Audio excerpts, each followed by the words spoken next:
Durante su preparación para el gran asalto a la capital alemana, el Ejército Rojo se encontró con enormes obstáculos.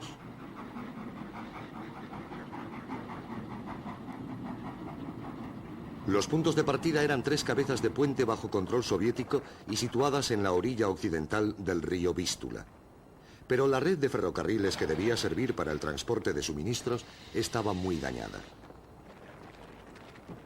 Se tuvo que hacer un gran esfuerzo para reparar las líneas y muy en particular el puente de Sandomierz, desde donde partiría el primer ataque soviético.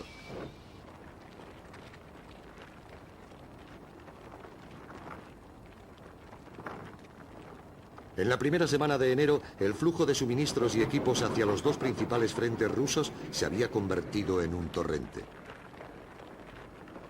Para la ofensiva, el Ejército Rojo habría de desplazar casi 2,5 millones de hombres y 6.500 tanques, la mitad de toda su fuerza armada.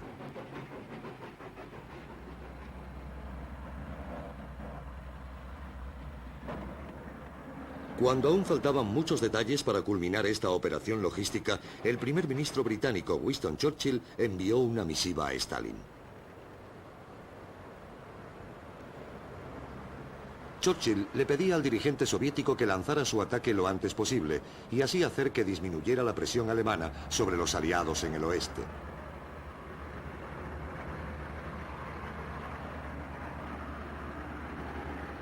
Stalin había programado el comienzo de la ofensiva para el día 20, pero accedió a cambiar sus planes. El ataque comenzaría el 12 de enero.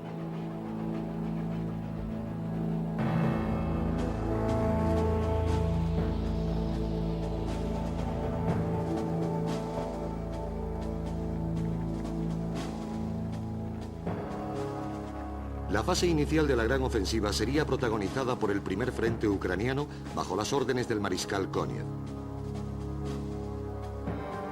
Koniev contaba con más de 300 cañones por cada kilómetro de su línea frontal y el éxito del ataque dependería totalmente de su efectividad.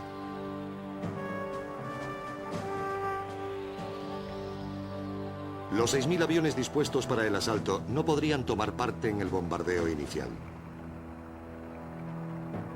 La decisión de adelantar el comienzo del ataque significó que las adversas condiciones meteorológicas imposibilitarían su concurso.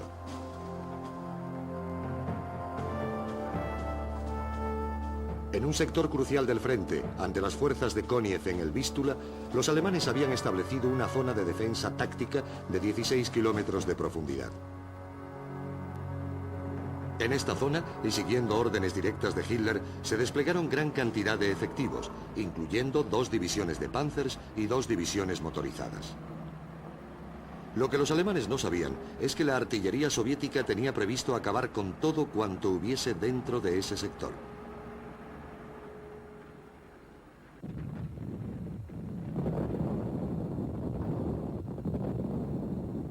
A las 5 horas del 12 de enero de 1945, los primeros cañones comenzaron a disparar. Al mismo tiempo, y bajo una intensa lluvia de proyectiles, partieron varias unidades de reconocimiento. Tras una breve pausa, se reanudó el fuego y esta vez el bombardeo habría de durar 1 hora y 47 minutos. Sus efectos sobre el enemigo fueron demoledores.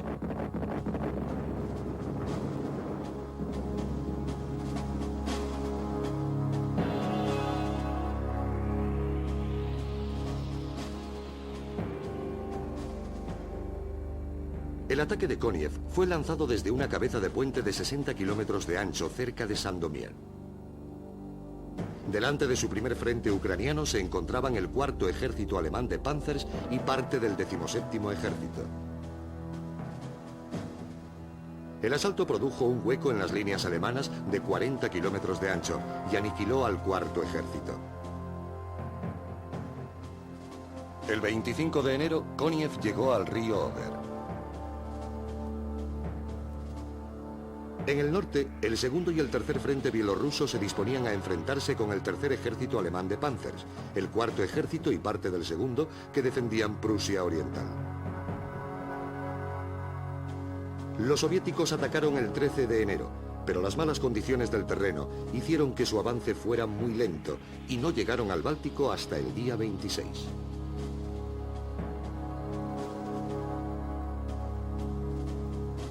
Mientras tanto, en el centro, el primer frente bielorruso del mariscal Zhukov lanzó su ataque el 14 de enero.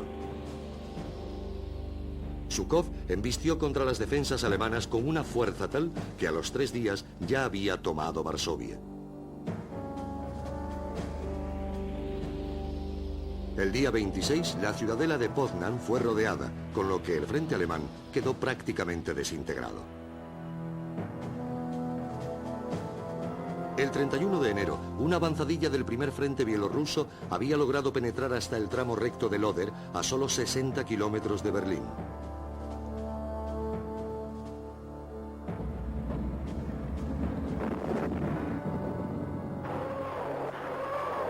Cuatro días después del inicio del ataque ruso, Hitler trasladó su cuartel general a Berlín, a un búnker construido bajo la Cancillería.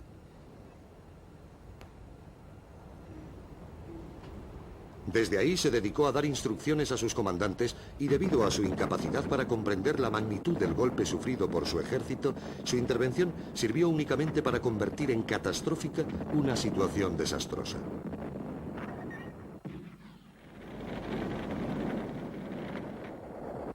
Una de sus primeras medidas fue ordenar a su más nutrido cuerpo de Panzers que se desplazara 250 kilómetros hacia el sur de Prusia Oriental, una zona que ya había sido tomada por los soviéticos. El cuerpo se vio obligado a retirarse mucho antes de alcanzar su destino.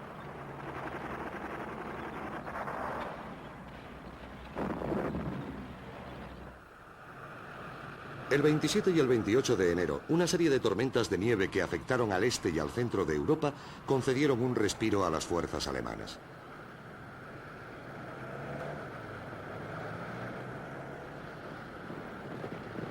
Las terribles condiciones pusieron freno a la ofensiva soviética. Al mejorar repentinamente el tiempo el día 31, la Luftwaffe vio cómo por primera vez desde el inicio de la ofensiva tenía ventaja sobre su enemigo.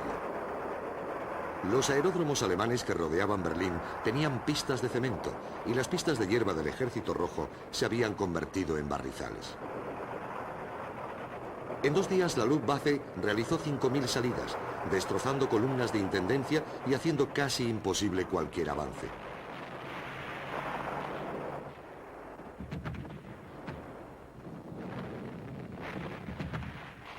A pesar de los continuos ataques alemanes, los rusos habían logrado tomar varias cabezas de puente en el Oder.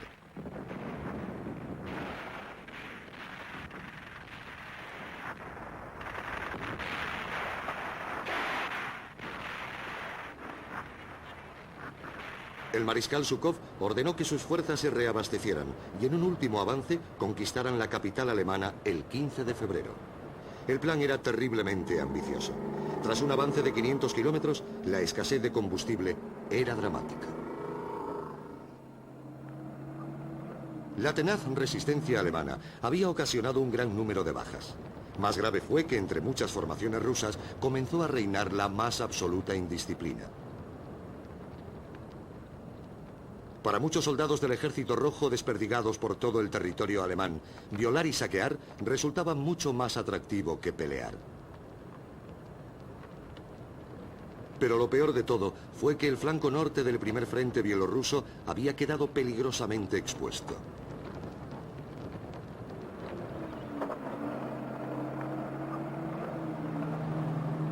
La amenaza al flanco de Zhukov pronto se vería cumplida. Tras una serie de peligrosas incursiones de tanteo, el tercer ejército alemán de Panzers se lanzó contra las líneas de Zhukov.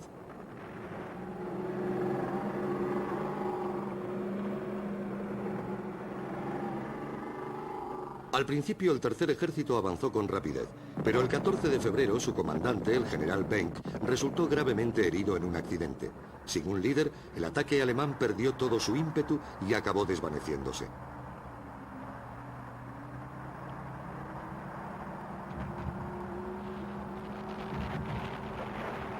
A pesar de no conseguir sus objetivos, el contraataque del tercer ejército de Panzers tuvo un efecto desproporcionado con los daños infligidos. El mariscal Zhukov demostró que debía reforzar su flanco antes de poder continuar con su marcha hacia Berlín.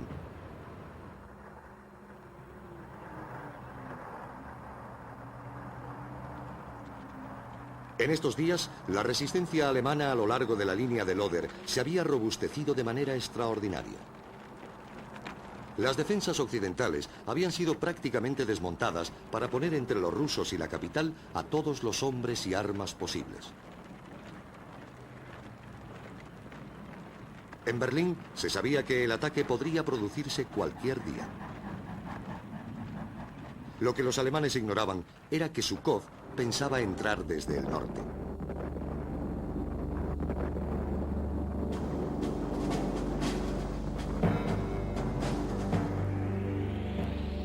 Las operaciones rusas para despejar el flanco septentrional comenzaron el 1 de marzo. En solo 5 días, Zhukov se había adentrado en Pomerania tomando Kolberg.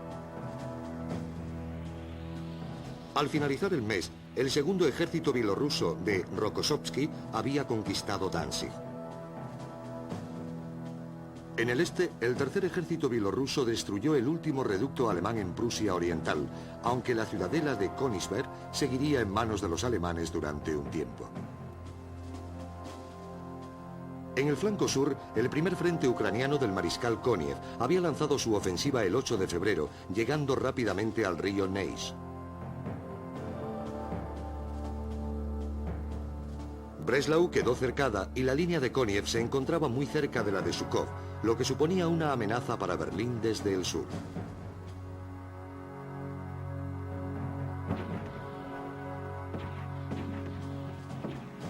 Gracias a la ofensiva del mariscal Koniev, los alemanes fueron expulsados de la valiosa zona industrial de Silesia y la mayoría de sus minas y fábricas fueron conquistadas intactas.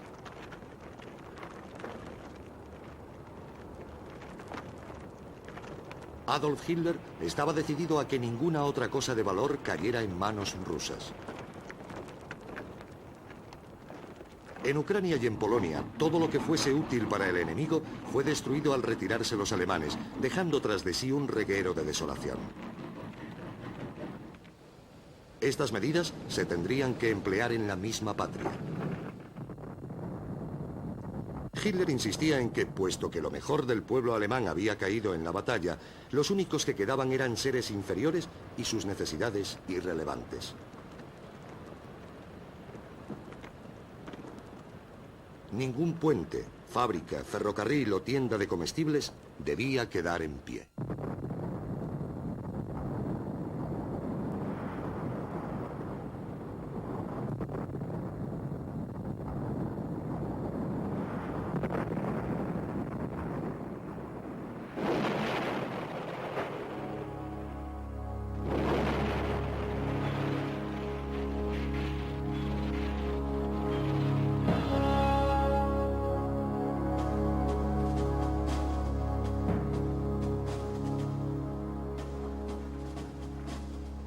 A comienzos de abril, y una vez culminadas las campañas soviéticas en Silesia y Pomerania, el Ejército Rojo protagonizó la redistribución más rápida de toda la guerra.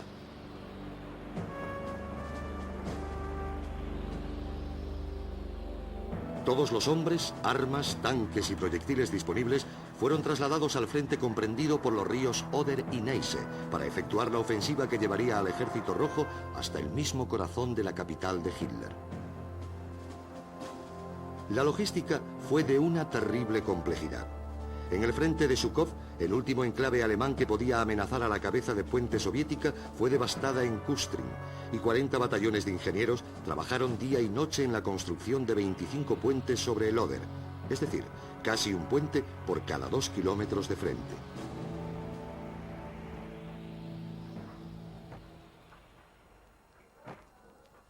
Las cabezas de puente de Zhukov, de los que Kustrin era el más grande, era el bien más valioso que poseía el Ejército Rojo.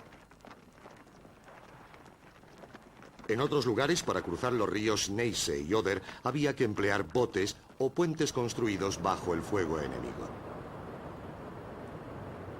Pero en Kustrin, la puerta hacia Berlín ya había sido abierta.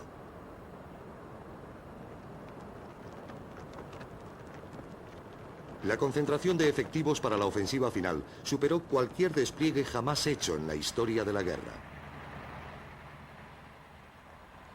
2,5 millones de hombres, Casi 45.000 cañones y lanzacohetes, además de 6.250 tanques, aguardaban tras un frente de solo 400 kilómetros de largo. Solamente Zhukov contaba con 7 millones de toneladas de munición artillera para su ataque inicial.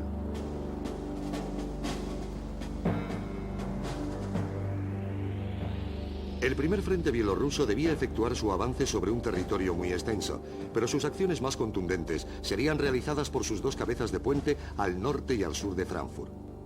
Bajo el control operativo directo del mariscal Zhukov, el primer frente bielorruso contaba con 77 divisiones repartidas en 11 ejércitos, 6 ejércitos de operaciones, un ejército de la Guardia, 2 ejércitos de choque y 2 ejércitos blindados de la Guardia. Zhukov también podría disponer de los ejércitos del aire 16º y 18º para operaciones coordinadas tierra-aire y lanzaría su ataque el 16 de abril. En el flanco derecho de Zhukov, el segundo frente bielorruso debía atacar por el oeste y por el norte para así reforzar la operación principal contra Berlín. Dirigido por el general Konstantin Rokossovski, el segundo bielorruso estaba compuesto por 3 ejércitos de operaciones, un ejército de choque y un ejército blindado de la Guardia. Contaban con el apoyo del cuarto ejército del aire. Rokossovski atacaría el 18 de abril. El primer frente ucraniano destruiría muchas fuerzas enemigas al sur de Berlín. Este primer frente era liderado por el mariscal Ivan Koniev, el mayor rival de Zhukov. Koniev tenía 3 ejércitos de operaciones, 2 ejércitos de la Guardia y 2 ejércitos blindados para su ataque inicial, además de los refuerzos de otros 2 ejércitos de operaciones del tercer frente bielorruso. Sin embargo, estos no llegarían a tiempo a sus destinos para el comienzo de las operaciones el 16 de abril. Como apoyo, Koniev contaba con el segundo ejército del aire.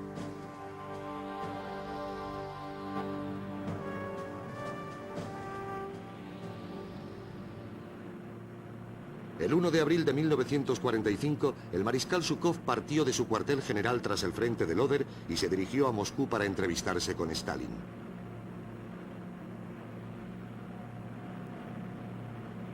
Desde noviembre del año anterior, Zhukov había entendido que Stalin le había concedido a él, y solo a él, el privilegio de tomar Berlín. Estaba a punto de descubrir que las cosas habían cambiado. Stalin había decidido que el primer frente bielorruso de Zhukov y el primer frente ucraniano de Koniev se disputasen entre sí el honor de ser los primeros en llegar a la capital germana.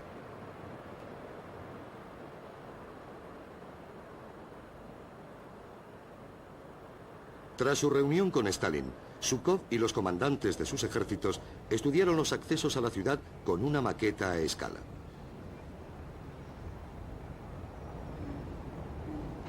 Los generales de Zhukov no dudaron en concluir que quien primero se lanzara hacia la conquista de Berlín sufriría terribles consecuencias.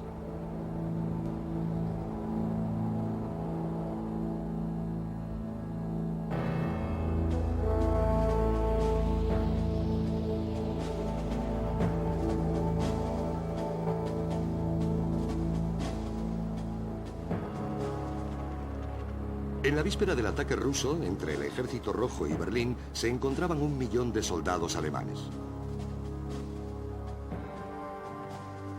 A pesar de que muchas divisiones estaban formadas por soldados reclutados de unidades de policía o en formación, la Luftwaffe, los batallones populares, las juventudes hitlerianas y la SS extranjera seguían siendo capaces de ofrecer una tenaz resistencia.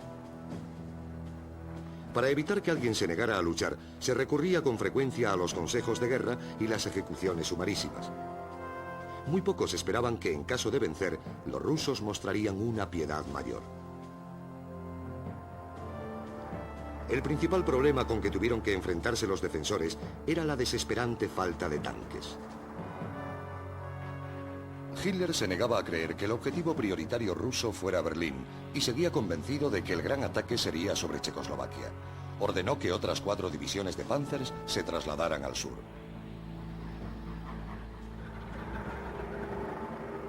Ya había situado ahí al poderoso sexto ejército blindado de la SS en un inútil intento por salvar los campos de petróleo húngaros, con lo que solamente quedaban 850 tanques en el frente del Oder.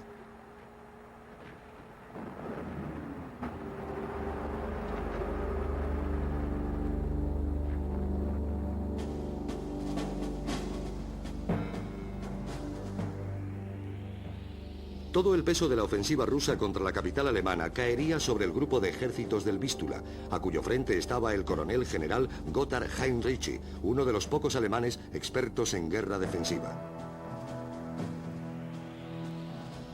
El grupo de ejércitos del Vístula estaba formado por el tercer ejército de Panzers y el noveno ejército. De hecho, el tercer ejército de Panzers, comandado por el general Hasso von Manteuffel, no tenía verdaderas formaciones de Panzers. De sus 9 divisiones, 4 eran de infantería, incluyendo divisiones navales y de la Luftwaffe. 5 eran de granaderos o de batallones populares y algunos de ellos se encontraban descansando.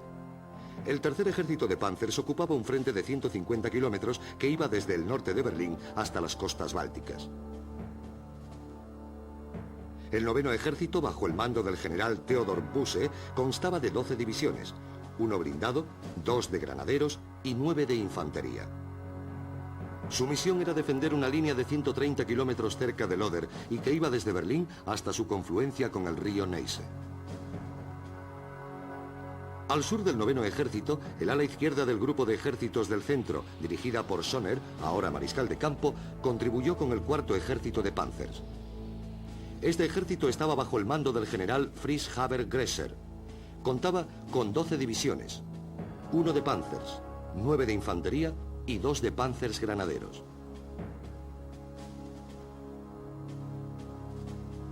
Cerca de Berlín y en reserva había 9 débiles divisiones del 56 Cuerpo de Panzers junto con 3 divisiones de infantería de la Luftwaffe, tropas del cuartel general y en la misma capital 100 batallones de la Volkssturm. También contaban con la posibilidad de recibir refuerzos del 12º Ejército al oeste de Berlín, comandado por el general Walter Benck. El 12º Ejército contaba con 8 divisiones formadas por reclutas poco experimentados y restos de otros. En el noroeste de Berlín se encontraba una formación que recibía el nombre de 11º Ejército de forma exagerada y estaba bajo las órdenes del general de la SS, Felix Steiner. El 11º Ejército solo contaba con una división de la policía, una división de infantería de marina y más tarde una de granaderos. Cerca de Loder y con la cabeza de puente rusa de Kustrin a muy pocos kilómetros de distancia estaba la ciudad de Frankfurt, que era ahora una fortaleza. El 12 de abril, Goebbels, el ministro nazi de propaganda, visitó al general Busse, comandante del noveno ejército. Goebbels habló con los hombres de Busse asegurándoles que la fortuna estaba del lado alemán y les prometió un milagro, que de un solo golpe haría revivir la gloria del Reich.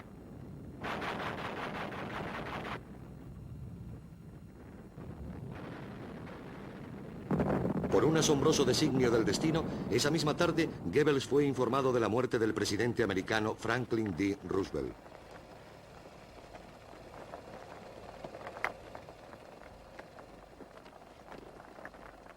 La noticia del fallecimiento de Roosevelt provocó en Hitler un optimismo desmesurado. Ni siquiera el saber que los soviéticos se habían apoderado de Viena logró frenarle. La guerra, anunció Hitler, sería ganada a las puertas de la capital germana. El ejército rojo se vería obligado a luchar y tras rodearlo desde el exterior sería destruido, por lo que se convertiría en una victoria histórica de Alemania.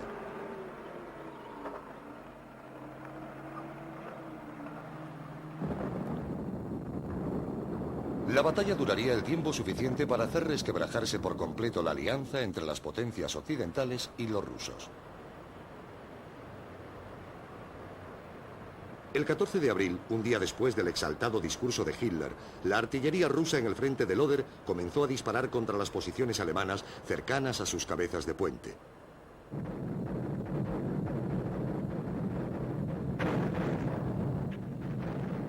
Aunque el repentino ataque ruso cogió a los alemanes completamente por sorpresa, pronto quedó claro que no era el comienzo de la ofensiva principal. Fue simplemente una demostración de fuerza lanzada por unidades de infantería y blindadas, el preludio a la mayoría de las ofensivas soviéticas.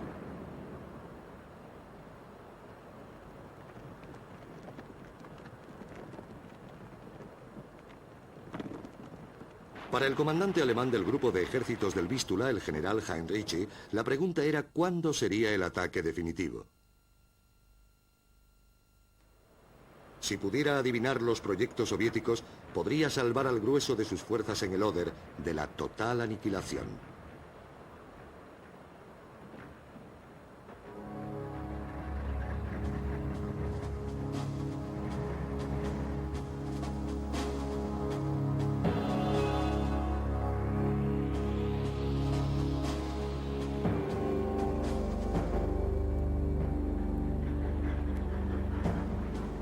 El 15 de abril hubo una pausa en las luchas alrededor de las cabezas de puente del Oder. En Kustrin, la fuerza de ataque del mariscal Zhukov, compuesta por 4 ejércitos de infantería y 2 de tanques, aguardaban recibir una señal.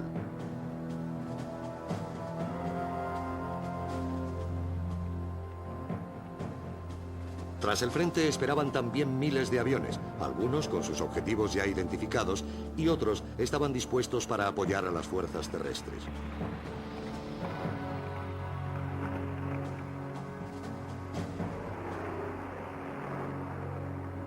Más al sur, los 5 ejércitos de infantería y los 2 de tanques de Koniev también estaban a la espera. Al carecer de cabezas de puente, tendrían que cruzar como pudieran el río Neisse directamente hacia la boca del enemigo.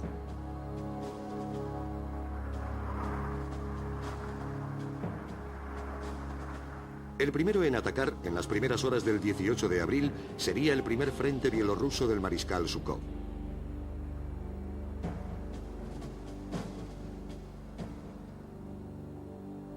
El plan de Zhukov era muy original.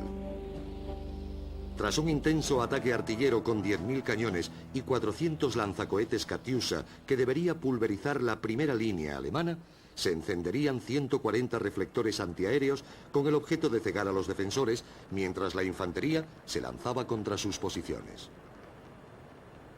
Lo que Zhukov no sabía era que Heinrichi había calculado correctamente la hora del ataque ruso.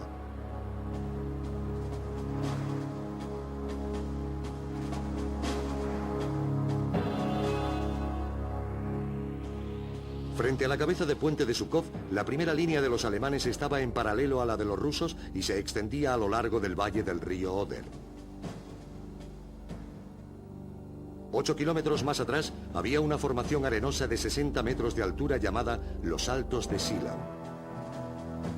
En la superficie entre los Altos y el valle del Oder podían verse canales, un pequeño río y numerosos arroyos y canales de drenaje. Al pie de Silau había 2 líneas defensivas alemanas y en los mismos altos se encontraban las principales posiciones germanas. La llanura inferior estaba repleta de lanzamorteros, cañones antitanque, ametralladoras, así como tanques y cañones de asalto. Todas estas defensas eran controladas por efectivos del 9º ejército del general Busse. En la noche del 15 de abril, la mayoría de las unidades junto con sus armas pesadas fueron trasladadas a la segunda línea de defensa, dejando atrás solamente algunas fuerzas para que los cubrieran. La 9ª División Paracaidista de la Luftwaffe, la 20ª División de Panzers Granaderos y la División Blindada Müncheberg, que estaba en reserva, mantenían 45 posiciones fortificadas, una fuerza que el general Zhukov no había sabido calibrar.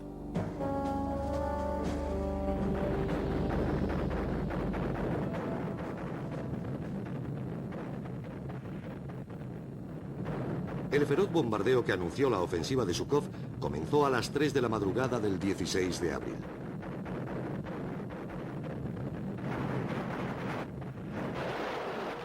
En solo 30 minutos cayeron sobre la primera línea alemana 500.000 de proyectiles que alcanzaron una zona de 8 kilómetros de profundidad. El efecto fue devastador. Jamás en la historia de la guerra se había visto tal concentración de fuerza destructora.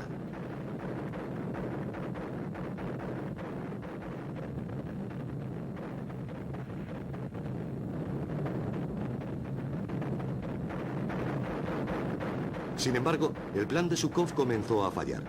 Los focos cuya luz se reflejaba en las nubes de polvo y humo cegaban a los propios atacantes, que torpemente comenzaron a chocar contra los canales.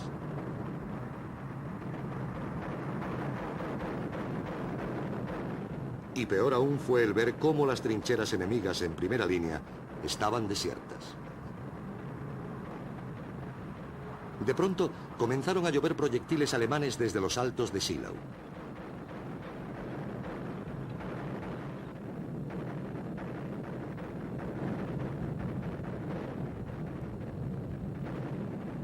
Al amanecer, el avance soviético había sido mínimo. Agolpados entre sí y obstaculizados por el agua, representaban objetivos muy fáciles para los artilleros alemanes.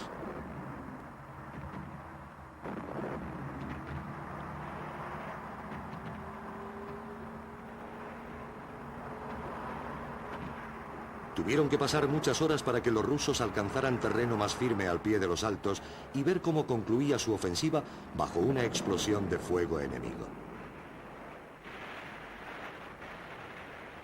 El ataque de ira del mariscal Zhukov ante el estrepitoso fracaso de su plan fue inenarrable. Pudo ver cómo estaba a punto de ser despojado por el mariscal Koniev del premio que tanto merecía.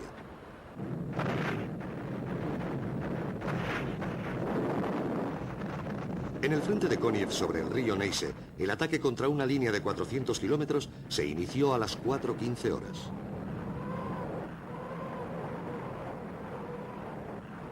A esa misma hora, los bombarderos del Segundo Ejército del Aire pulverizaron la retaguardia y las comunicaciones alemanas.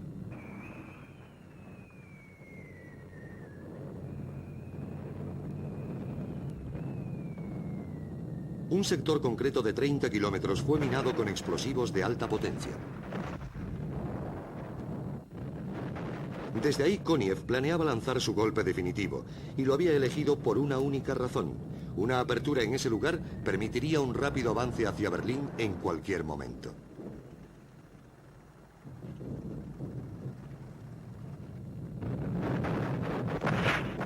Protegidos por el humo, los primeros batallones de Koniev comenzaron a cruzar a las 5:55 de la mañana.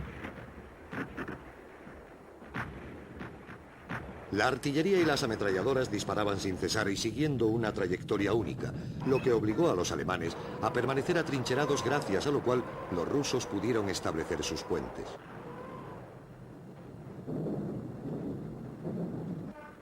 Una hora después de haber cruzado las primeras tropas, los tanques y los cañones autopropulsados de Koniev entraron en acción en el lado oeste del Neisse y se dirigieron veloces hacia el río Spree.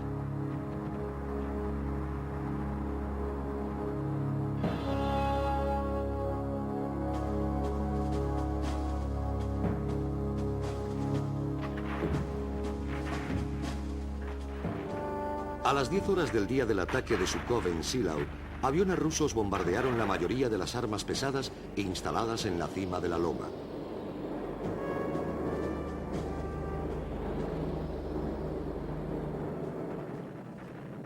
La artillería rusa seguía avanzando y contribuyó al inusitado ataque contra las posiciones alemanas.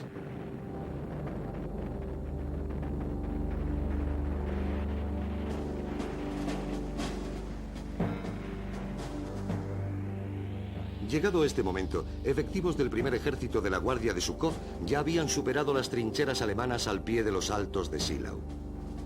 Sin embargo, la destrucción de la última línea parecía ser algo imposible.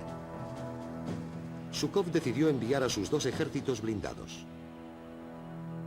El terreno era totalmente irregular y a las pocas horas 1.300 tanques y cañones autopropulsados quedaron atrapados en un inmenso atasco de tráfico bajo el fuego de la artillería alemana. Tras 3 días de lucha y 30.000 muertes entre las filas rusas, Zhukov pudo por fin tomar los altos e iniciar su frenética carrera hacia la capital alemana.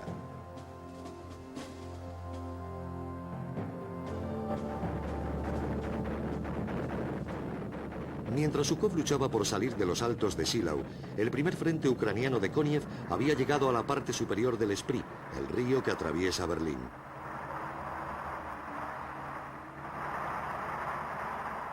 Viendo que era vadeable, los primeros tanques comenzaron a cruzarlo. La línea alemana quedó rota y tras informar a Stalin, Koniev oyó exactamente lo que quería oír. Podía dirigir sus dos ejércitos blindados hacia Berlín.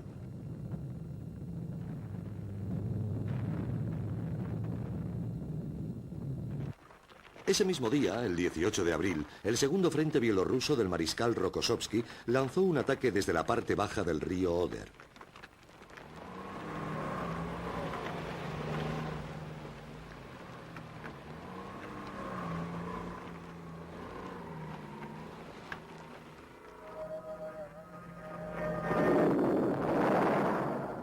El segundo frente bielorruso tuvo que enfrentarse a más de 30 contraataques alemanes. Las fuerzas de Rokossovski tardaron 2 días en poder salir de sus cabezas de puente y las bajas fueron muy numerosas. Sin embargo, se estaba consiguiendo el primer objetivo de la ofensiva: mantener al tercer ejército de Panzers alejado de la defensa de Berlín.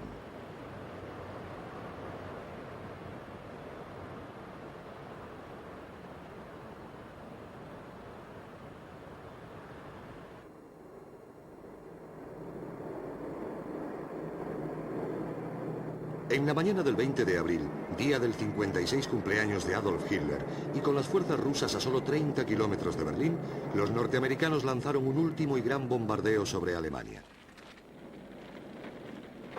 Como resultado de ello, la ciudad, que ya estaba prácticamente en ruinas, vio cómo se cortaban por completo sus últimos suministros de agua y gas. Para los habitantes de Berlín, de los que decenas de miles vivían en sótanos y sin apenas alimentos, esto fue una señal más de que el fin estaba próximo.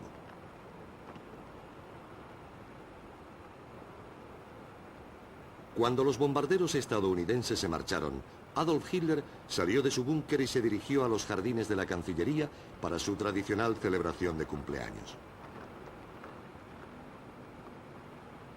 En lugar del acostumbrado desfile de 40.000 soldados, el Führer, con ojos vidriosos y manos temblorosas, fue saludado por un puñado de integrantes de las juventudes hitlerianas y de la SS.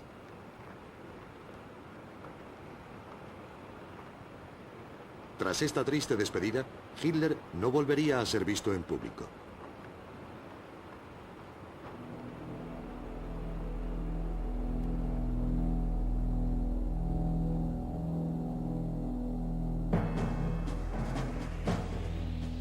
El 21 de abril, el segundo ejército blindado de la Guardia de Zhukov hizo su entrada por la parte nordeste de Berlín. Mientras tanto, los tanques del 47 ejército se disponían a tomar la ciudad por el norte y el centro se vio invadido por 6 ejércitos.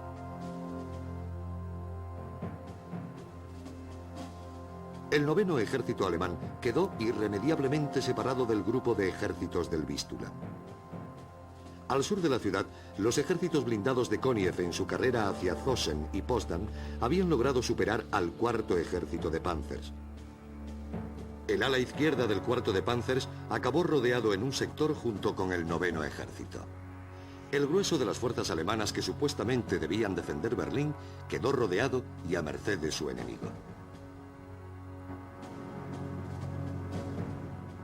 Elementos adelantados del primer frente bielorruso de Zhukov ya habían comenzado a atacar el centro de Berlín.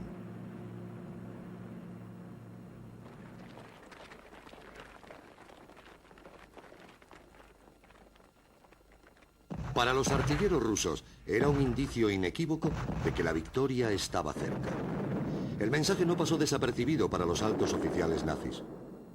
Huyeron de la ciudad llevándose consigo todos los objetos de valor que podían. 2 millones de ciudadanos corrientes no tuvieron la misma posibilidad. Para los hombres, incluso los muy jóvenes y los viejos, la muerte era el castigo por intentar huir.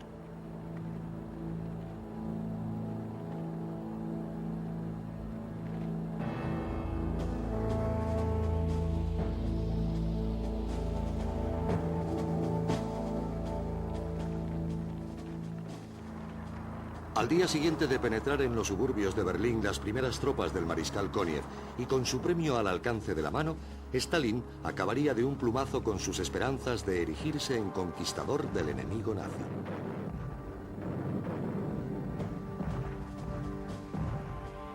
Zhukov sería el encargado de tomar el Reichstag, el máximo símbolo del poder alemán. Koniev recibió órdenes de no acercarse a menos de 150 metros. La desilusión fue tremenda entre los oficiales del primer ejército. Los hombres tendrían que seguir luchando y muriendo, pero los laureles serían para otros.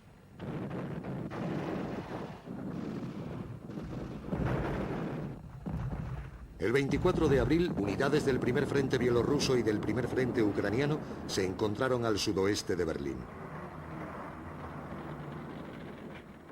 La capital estaba rodeada.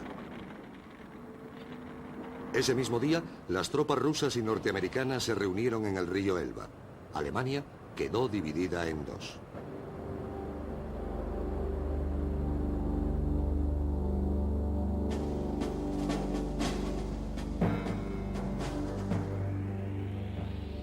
Mientras los rusos seguían atacando Berlín para completar su cerco, el sector en que quedaron aislados el 9º ejército alemán y la mitad del 4º ejército de Panzers se reducía de manera inexorable. Dentro de ella había 200.000 hombres, 300 tanques, 2.000 cañones y decenas de miles de refugiados.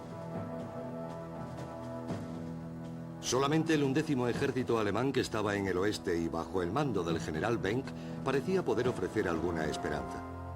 Hitler ordenó a Benck que se uniese al 9º ejército y que se dirigiera a la capital. El día 26 de abril, Benck atacó y pudo acercarse a 25 kilómetros de Berlín antes de ser detenido. Dos cuerpos alemanes consiguieron escapar del sector donde se encontraba encerrado el 9º ejército y reunirse con el 11º, pero los demás morirían en el intento.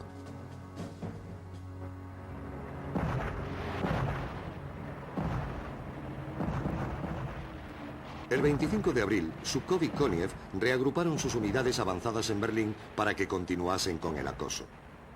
Tras la experiencia de Stalingrado, los rusos sabían muy bien cómo había que reducir una ciudad. Se formaron grupos de asalto partiendo de compañías de infantería que recibirían el apoyo de 6 o más cañones antitanque, una tropa de tanques o cañones de asalto, 2 pelotones de ingenieros y un pelotón de lanzallamas. A fin de estrechar el cerco alrededor de la ciudad, los grupos de acción atacaban las 24 horas del día, abriéndose paso a base de cañonazos, yendo de edificio en edificio, registrándolo todo minuciosamente. Mientras los comandantes rusos preparaban su última acción en la batalla por Berlín, no se concedería tregua alguna. El centro de la ciudad pronto se vería rodeado por 500.000 de hombres, 12.700 cañones, 21.000 lanzacohetes y 1.500 tanques.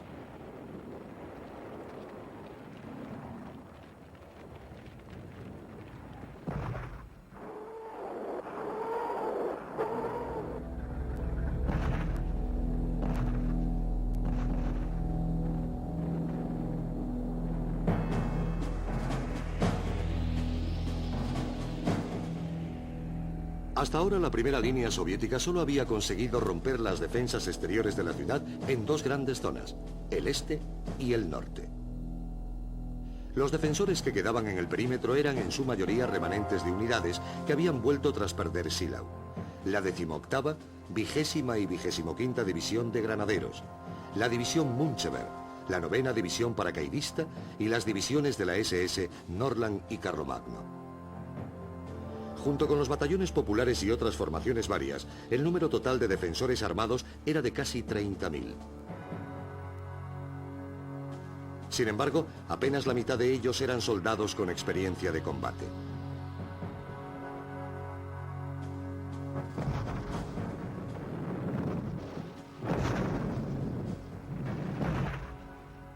El feroz bombardeo lanzado contra el perímetro defensivo alemán, y a pesar de costarle la vida a miles de defensores y ciudadanos, solo sirvió para que los distritos del centro fueran obstáculos mayores de lo que habían sido antes.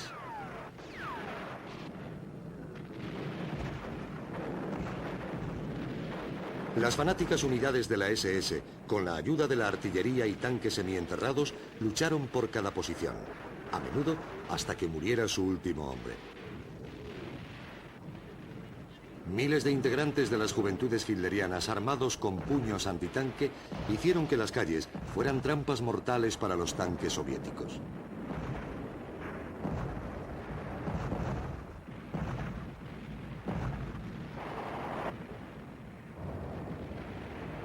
La lucha fue especialmente cruenta alrededor del aeródromo de Tempelhof, en el sector sur de la ciudad. Los rusos temían que Hitler, cuyo paradero aún era desconocido, pudiera utilizar alguno de los aviones que se encontraban escondidos en hangares subterráneos para escapar de sus perseguidores.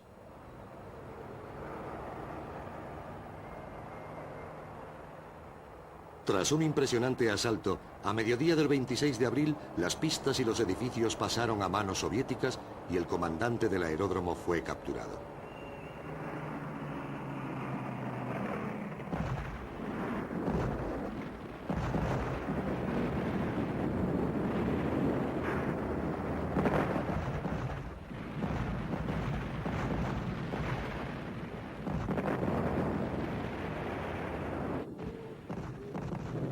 Con el cada vez más cercano acoso del Ejército Rojo al corazón de Berlín, los desesperados defensores alemanes decidieron colocar el mayor número posible de obstáculos, y para ello destruyeron todo cuanto pudiera frenar el avance de los rusos sin entrar en consideraciones sobre el coste que ello tendría. Con tantas calles bloqueadas por cascotes, los soviéticos tuvieron que abrirse paso colocando dinamita en las paredes o haciendo túneles bajo la ciudad para ir de sótano en sótano.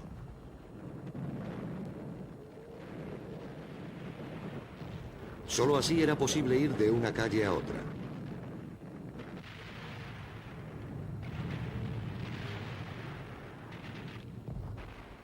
Uno a uno, a menudo tras brutales luchas cuerpo a cuerpo, consiguieron eliminar todos los búnkeres, fortines y plazas fuertes.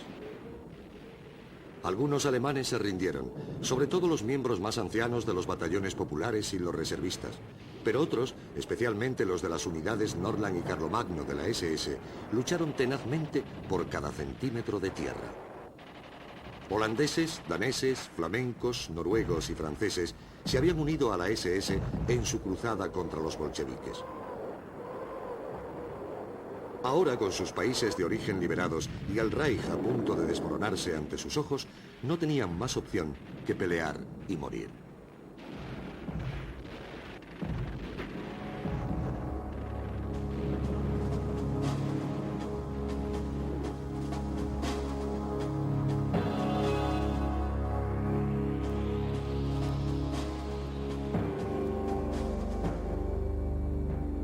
El 27 de abril, los alemanes se encontraban atrapados en un corredor de 16 kilómetros de largo y 5 de ancho que iba de este a oeste. Al día siguiente, ese sector era más pequeño aún. La zona gubernamental donde estaba el Reichstag y la Cancillería con su búnker subterráneo era lo único que quedaba del imperio de Adolf Hitler.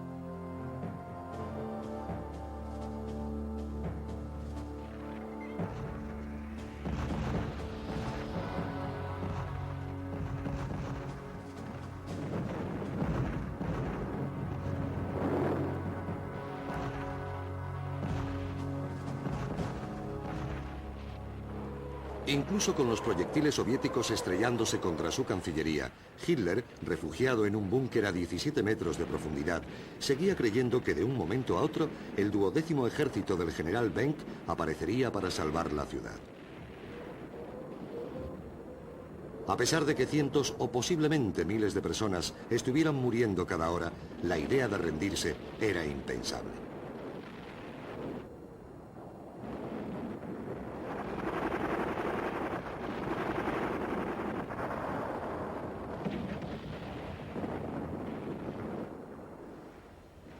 El general Karl Bildin, comandante de las fuerzas de Berlín, informó a Hitler que solo quedaban municiones para 2 días y que los heridos se estaban muriendo por falta de comida y medicinas. Bildin sugirió que lo que quedaba de sus fuerzas, con el apoyo de tanques y cañones de asalto, debería intentar salir por el oeste, lo que provocó las iras de Hitler.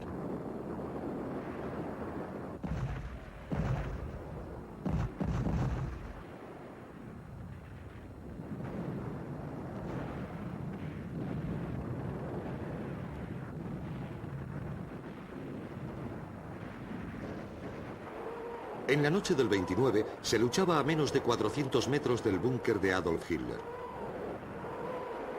Fue ahí donde el Führer dictó su última voluntad y testamento. El mariscal de campo Sonner, que se encontraba en el sur con los restos de su grupo de ejércitos del centro, fue nombrado comandante en jefe del ejército alemán.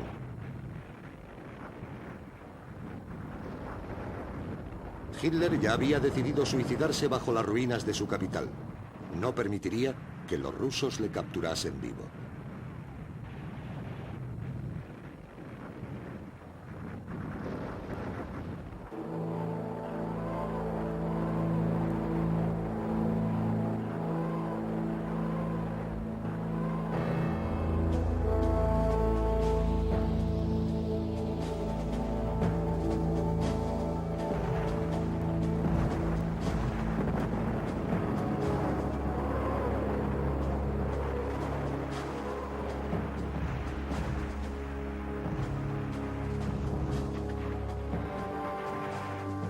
Mientras las fuerzas de Koniev se abrían paso hasta llegar a la zona centro, atravesando el fuertemente defendido Zoo de Tiergarten, los hombres de Zhukov ya podían ver el Reichstag. En el edificio había varios miles de hombres de la SS, pero los soldados del tercer ejército de choque sabían que quien lograra colocar la bandera roja en el tejado sería considerado héroe de la Unión Soviética. Las banderas habían sido distribuidas entre todas las divisiones antes de la batalla, y ahora la 150 División se encontraba en el umbral. Luchando contra una oposición fanática y con hombres armados en cada habitación y escalera, tardaron casi 10 horas en llegar hasta los pisos superiores del edificio.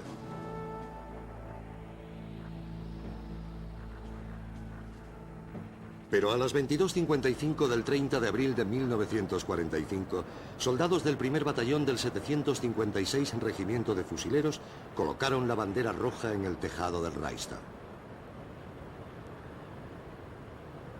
Adolf Hitler ya se había suicidado en su búnker bajo la Cancillería.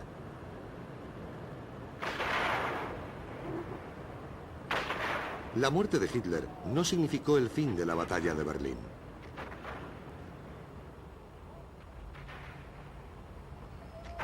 Desde su búnker, Joseph Goebbels y el general Krebs, jefe del Estado Mayor alemán, lograron que se hiciera una tregua local para discutir las condiciones de la rendición, y se engañaron a sí mismos, creyendo que tenían derecho a ser tratados como un gobierno.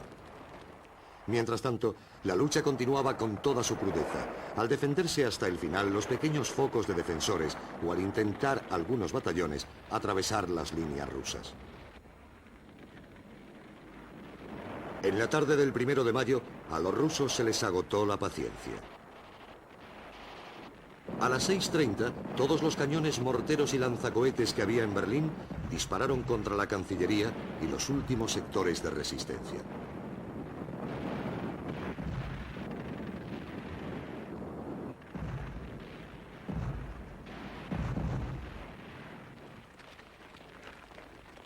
A las 6 horas del día siguiente, el general Bilding, comandante de los defensores de Berlín, se rindió a los rusos. Le permitieron dictar un escrito para que fuese enviado a todas las fuerzas alemanas de la ciudad, ordenándoles que depusieran las armas. A las 3 de la tarde del 2 de mayo, los cañones rusos callaron.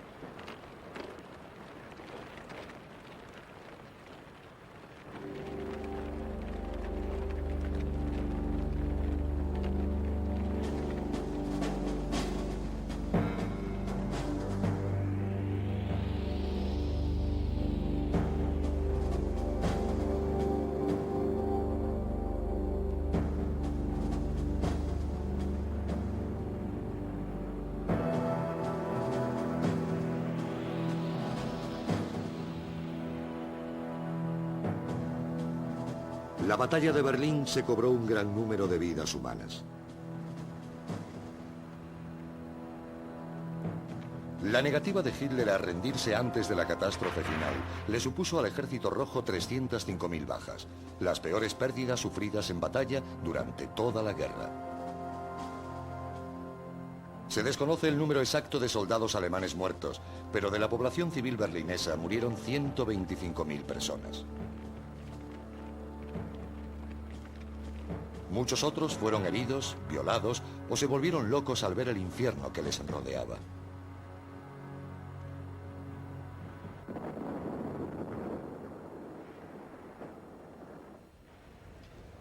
El 8 de mayo de 1945, Alemania se rindió formalmente ante los aliados. En representación de la Unión Soviética estaba el mariscal Zhukov, vencedor de la batalla de Berlín. Con su conquista de la capital germana, Zhukov no solo entregó a Stalin una victoria histórica y definitiva sobre la Alemania nazi, sino también le daba la llave a un futuro imperio soviético en el centro y el este de Europa. La guerra había acabado. Hitler estaba muerto y el Tercer Reich totalmente destrozado.